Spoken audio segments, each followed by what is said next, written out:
Open plots తీసుకున్న వాళ్ళంతా ఏంటంటే మ్యాక్సిమం అక్కడ వాళ్ళు ఏం కట్టరు, ఒక రేటుకి తీసుకొని మళ్ళీ మంచి రేట్ అనగానే అమ్మేస్తుంటారు రీసేల్. ఇప్పుడు ప్రజెంట్ ఈ స్టాగ్నేషన్లో రీసేల్ మార్కెట్ ఎలా ఉంది, చాలామంది నాకు తెలిసిందంటే ఓపెన్ ప్లాట్స్ తీసుకున్నది కూడా అందుకే. అక్కడ ఏం డెవలప్మెంట్స్ చాలా తక్కువ ఉంటాయి. ప్లాట్ చూసుకుంటూ ఉంటారు, రేట్ వచ్చినప్పుడు మళ్ళీ ఆ ప్రాంతానికి ఏదైనా కొత్తగా ఏదైనా ఇండస్ట్రీ కానీ ఏదైనా వస్తే మడుకు పెద్ద కంపెనీ ఎంఎస్సీ కంపెనీ ఇలాంటివి వస్తుంటే ఒకసారి రేటు పెరిగిపోతూ ఉంటారు, మంచి రేట్ రాగానే అమ్మేస్తూ ఉంటారు. మ్యాక్సిమం అదేగా జరిగేది. నాకు తెలిసి ఇప్పుడు చుట్టుపక్కల 100 కిలోమీటర్ల పరిధిలో జరుగుతుంది కదా.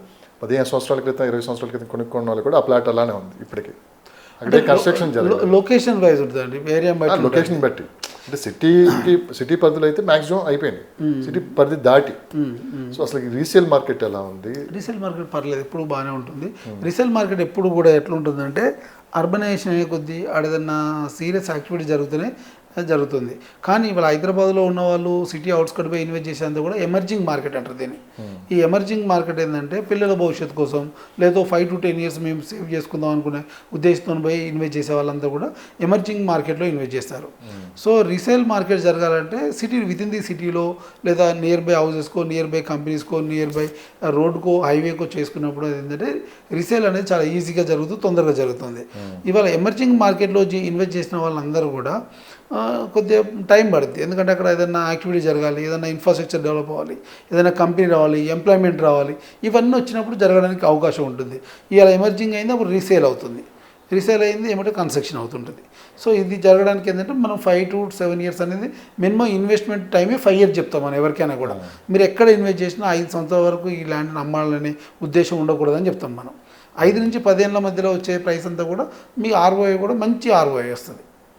ఓకే, చివరిగా రియల్ ఎస్టేట్లో ఇన్వెస్ట్ చేసే వాళ్ళంతా 40 years and above, 30 years and above ఉంటారు. అంటే 60 years ఈ మధ్యలో వాళ్ళు ఒకళ్ళని జాబ్ చేసే వాళ్ళు ఉంటారు, ఒక రిటైర్మెంట్ పీపుల్ కూడా ఉంటారు. ఆర్మీ వాళ్ళు కావచ్చు, రకరకాల ఆర్మీ కావచ్చు, ఎంప్లాయీస్ వాళ్ళు వచ్చి PF డబ్బులు లాస్ట్లో కొంత అమౌంట్ అంతా పోగేసుకొని ఏదో ప్లాట్ కొనుక్కొని జాగ్రత్త చూసుకుంటూ ఉంటారు. నేను అడిగే ప్రశ్న ఏంటంటే, ఇట్లా రిటైర్మెంట్ పీపుల్ చాలామంది రియల్ ఎస్టేట్ ఇన్వెస్ట్ చేస్తున్నారు ఈ మధ్యకాలంలో. వాళ్ళ జీవితం అంతా ఏంటంటే ఇక లైఫ్ అంతా కూడబెట్టిందంతా తీసుకుని వచ్చి మళ్ళీ ఎక్కడో ఒక ప్రాపర్టీ కొంటున్నాడు. వాళ్ళకి సరైన గైడ్లైన్స్ లేదు. బేసిక్గా ఎక్కువ మంది మోసపోతుంది, ఇబ్బంది పడుతుంది కూడా వాళ్ళే. ఎందుకంటే మార్కెట్ మీద అవగాహన ఉండదు, ఎందుకంటే ఆ ప్రపంచం వేరు ఈ ప్రపంచం వేరు కదా, వాళ్ళకి అంత టైం అనేది దొరుకుతుంది. మీరు పర్టికులర్గా ఆ రిటైర్మెంట్ పీపుల్ కావచ్చు ఎవరైతే ఉన్నారో వీళ్ళకి మీరు ఇచ్చే సలహా ఏంటి, ఎలాంటి జాగ్రత్తలు తీసుకోవాలి ఇన్వెస్ట్ చేసే ముందు? సో మనం మాటలు చెప్పగానే ఒకసారి అంటే ఏదంటారు చూడండి, అదే నిజం అనుకోని ఎవరో అయినా సరే ఇప్పుడు మనకు కలవంగానే వాళ్ళు చెప్పింది నిజమే అనుకుంటే చాలా తొందరపడి నిర్ణయాలు తీసుకున్న కూడా చాలా సందర్భాలు చూసాము. సో ఇలాంటి విషయాలు ఏమైనా జాగ్రత్తలు తీసుకోవాలి. అంటే ఏ ప్రాపర్టీ కొంటున్నా కూడా మనం అక్కడ చూడాల్సిన ఎంతమంది లీగాలిటీ చెక్ చేయాలి, అప్రూవ్ చెక్ చేయాలి. లేదు వాళ్ళు ఒకవేళ గ్రామ పంచాయతీ లేఅవుట్లో గతంలో ఉన్నటువంటి లేఅవుట్లో LRS ఉందా లేదా చెక్ చేయాలి. దాన్ని లీగల్ ఒపీనియన్ డెఫినెట్గా వెళ్ళాలి. ఎందుకంటే లీగాలిటీ పరంగా అది ఎవరి పేరు మీద తెలియదు. డబుల్ రిజిస్ట్రేషన్ అవడానికి కొన్ని GP ఫ్లాట్లు కొంత జరిగింది కాబట్టి ఆ అపోహ ఎప్పటికి కూడా GP ఫ్లాట్ల మీద ఉంటుంది. సో LRS చూడాలి, మనము బ్యాక్గ్రౌండ్ చెక్ చేయాలి, EC తీసుకోవాలి, ప్రాపర్టీ ఎవరి నుంచి ఎవరికి సేల్ అవుతుంది, ఎన్నిసార్లు రీసేల్ అవుతుంది ప్రాపర్టీ అనేది చెక్ చేసుకోగలిగినప్పుడు డెఫినెట్గా నష్టపోయడానికి అవకాశం లేదు. ఒకటి. రెండోది, మనము ప్రాపర్టీ కొంటున్నప్పుడు మనకి ఎవరైతే ప్రాపర్టీ చూస్తున్నారో 1-2 సార్లు మనం అడిగి తెలుసుకోవాల్సిన అవకాశం ఉంది. డాక్యుమెంట్ చెక్ చేసుకోవాలి. అతన్ని ప్రాసెస్ అంతా ఎంత టైం పడుతుంది? మినిమం 1 to 3 days అవ్వచ్చు. అవసరమైతే ఎమ్మటే కూర్చొని కూడా చెక్ చేసుకోవచ్చు మనం. సో లీగల్ ఒపీనియన్ అయితే ఏంటంటే అడ్వకేట్ ఒక 1 week టైం తీసుకుంటాడు. లేదు మనమే చెక్ చేసుకోవాలంటే బేసిక్ నీడ్స్ అన్నీ చెక్ చేయొచ్చు మనం. EC మనం చెక్ చేసుకోవచ్చు, ఎవరు అమ్మారు, ఎప్పుడు అమ్మారు, ఎవరు కొన్నారు, వాళ్ళ దగ్గర నుంచి మళ్ళీ ఎవరు అమ్మారు, ఎవరు కొన్నారు, అట్లాంటివన్నీ లీగాలిటీ మనం బేసిక్గా మనం చెక్ చేసుకోవచ్చు.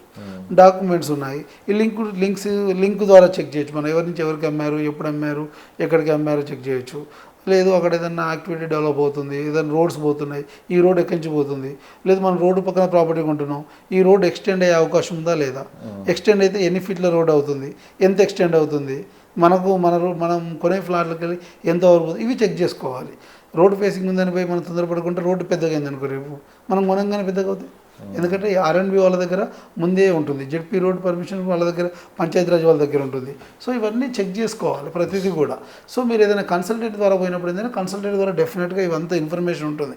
ఎందుకంటే రెగ్యులర్గా అక్కడే తిరుగుతుంటాడు, అక్కడే ఉంటుంది కాబట్టి ఏ డెవలప్మెంట్ వస్తుందో తనకు తెలిసి ఉంటుంది.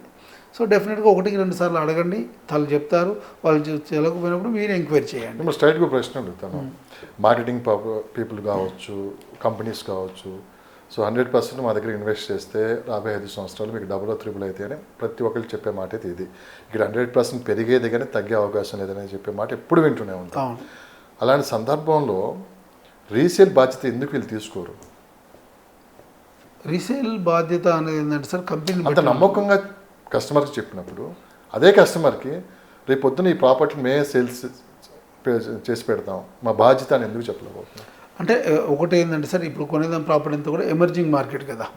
సో ఎమర్జింగ్ మార్కెట్లో ఎప్పుడు కూడా అక్కడ ఏమి లేనప్పుడు పోయి మనం కొంటాం, ప్రాపర్టీ కొంటాం, ఏదో జరుగుద్ది అని. రీసేల్ ఎప్పుడవుద్ది? మినిమం 5 years వెయిట్ చేయని చెప్తాం మనం. ఎందుకంటే ఆ లోపు ఆ రోడ్డు పెరగడమో, లేకపోతే అక్కడ ఏదైనా ఇన్స్టిట్యూషన్ అవ్వడమో, లేకపోతే పక్కన అర్బనైజేషన్ అవ్వడమో, మన పక్కన ఏదైనా సెజ్ రావడమో, ఇవి జరిగినప్పుడు డెఫినెట్గా రీసేల్ అవడానికి అవకాశం ఉంది. కానీ మనం ఉన్న ఎగ్జిస్టింగ్ టౌన్ వదిలేసి లోపల ఎక్కడో 10 kilometers పోయి కొనేసి వాళ్ళు మేము రీసేల్ చేస్తామని చెప్పేస్తే మనం ఆడ ఇన్వెస్ట్ చేసాం అనుకోండి, ఇక్కడ ఉన్న టౌన్కే డెవలప్మెంట్ తక్కువగా ఉంది. ఈ టౌన్ బేస్ చేసుకొని 10 kilometers దూరం పోయి అక్కడ ఏదో డెవలప్ అవుద్ది, ఈ టౌన్ ఇక్కడి నుంచి అక్కడ దాకా స్ప్రెడ్ అవుతుంది, ఇక్కడి నుంచి అక్కడ దాకా అర్బనైజేషన్ అవుద్ది అన్నప్పుడు డెఫినెట్గా అది అబద్ధం అవుద్ది. అప్పుడు రీసేల్ జరగడానికి అవ్వదు. ఎప్పుడు రీసేల్ జరుగుద్ది? ఈ టౌన్కు దగ్గర 3-4 kilometers సరౌండింగ్ ఉన్నటువంటి ఈ టౌన్ దగ్గర ఉన్నటువంటి ప్రాపర్టీస్ అవి రీసేల్ జరుగుతుంటాయి. సో అక్కడ మనం హామీ చేయగలుగుతాం. లాంగ్ టర్మ్ ఇన్వెస్ట్మెంట్కు దూరంగా వెళ్ళిన ప్రాపర్టీకి మినిమం 5 to 10 years మనము రీసేల్ అనేది చాలా తక్కువ ఉంటుంది. మినిమం 5 years ఛాన్సే ఉండదు. అబోవ్ 5 years అయితే రీసేల్ ఛాన్స్ ఉంటుంది. దట్ ఇప్పుడు అక్కడ ఉన్నటువంటి కంపెనీలు ఎవరైతే ఉంటారో ముందు హామీ ఇస్తారు, రేపొద్దున మార్కెట్ చేయలేకపోతే మాట కోల్పోతున్నారు. ఓకే, అట్లా. సో చివరిగా ఒక వెంచర్ స్టార్ట్ చేసాము, ఓపెనింగ్. ఆ వెంచర్ ఓపెనింగ్ ఏంటంటే అన్ని రోడ్స్ మనమే నీట్గా, ఎందుకంటే వెంచర్ లోపలికి వెళ్ళాలి కాబట్టి మెయిన్ రోడ్ నుంచి రోడ్స్ అన్నీ నీట్గా వేస్తారు. చుట్టూ జెండాలు, మంచి మంచి టెంట్లు, చైర్స్, ఫుడ్ అన్నీ అరేంజ్ చేస్తారు. సో అక్కడికి వెళ్ళగానే మనకు కొత్త వాతావరణం కనపడింది. చాలామంది పబ్లిక్ కూడా వస్తారు కాబట్టి మీటింగ్స్ అని రకరకాల ప్రోగ్రామ్స్ ఏర్పాటు చేసి అక్కడ ఏదో పెద్ద ఒక విలేజ్ లేదా ఒక మంచి కమ్యూనిటీ కనపడుతుంది. బేసిక్ ఎవరైనా వెంచర్ ఓపెనింగ్కి వెళ్ళినప్పుడు నాకు తెలిసి అదే వాతావరణం కనపడింది. ఓ ఇంత అద్భుతంగా ఉందని. సో అక్కడికి వెళ్ళి కూడా చాలామంది టెంప్ట్ అయిపోయి అక్కడికక్కడ బుకింగ్ చేసుకుని వచ్చేవాళ్ళు కూడా చాలామంది ఉన్నారు. అవునా కదా? చూడటానికి వెళ్ళి బుకింగ్ చేసుకుని వచ్చేవాళ్ళు కూడా ఉన్నారు.